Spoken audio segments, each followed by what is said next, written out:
சரவணா ஸ்டோரில் என்னெல்லாம் வாங்கினேன்னு பார்க்கலாமா? 2 பையன்றனால தூக்காமல் நின்றுட்டுருக்கேன். ஸோ கீழே வச்சு எல்லாத்தையும் காமிச்சிடுறேன். இங்கே கீழே ஒரு குட்டி பையன் இருக்கான்ல, அவனுக்கு தான் இந்த 2 மேமி போக்கோ பேண்ட்ஸ் வந்து டைப்பர் வாங்கிட்டு வந்தோம். அப்புறம் ஒரு கிளாத் டைப்பர் வாங்கினோம், 240 ருபீஸு. ஸோ நிறைய இன்வெஸ்ட் பண்ணாமல் ஒன்றே மட்டும் வாங்கிட்டு வந்தோம். அப்புறம் வந்து பார்த்திங்கன்னா இந்த ஆட்டா கோதுமை மாவு, அப்புறம் 2 கோல்டு வின்னர் ஆயில் வாங்கிட்டு வந்தோம், குக்கிங் ஆயில். நாங்கள் வந்து இன்டர்நேஷ்னல் லக்ஸ் தான் கொஞ்ச நாளாக யூஸ் பண்ணிகிட்ருக்கோம். அது சூப்பராக இருக்குது. திடீர்னு பார்த்தா இந்த சோப்பு தூக்கின்னு வந்துட்டாங்க ஹஸ்பண்டு. அப்புறம் 4 ரின் சோப்பு. அப்புறம் வந்து பார்த்திங்கன்னா மாங்காய் ஊறுகாய் வாங்கிட்டு வந்தோம், ஒரு அப்பளக்கட்டு.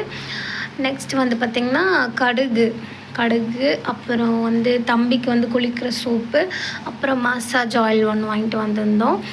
ஸோ இது வந்து பார்த்திங்கன்னா பாடி லோஷனு. நான் வந்து ஹிமாலயா பிராண்ட் தான் வாங்கலாம்னு நினச்சேன். அங்கேருந்து ஸ்டாஃப் ஒருத்தவங்க வந்து இது 0% கெமிக்கல், இது ட்ரை பண்ணுங்கன்னு சொன்னாங்க. ஸோ வாங்கிட்டாச்சு.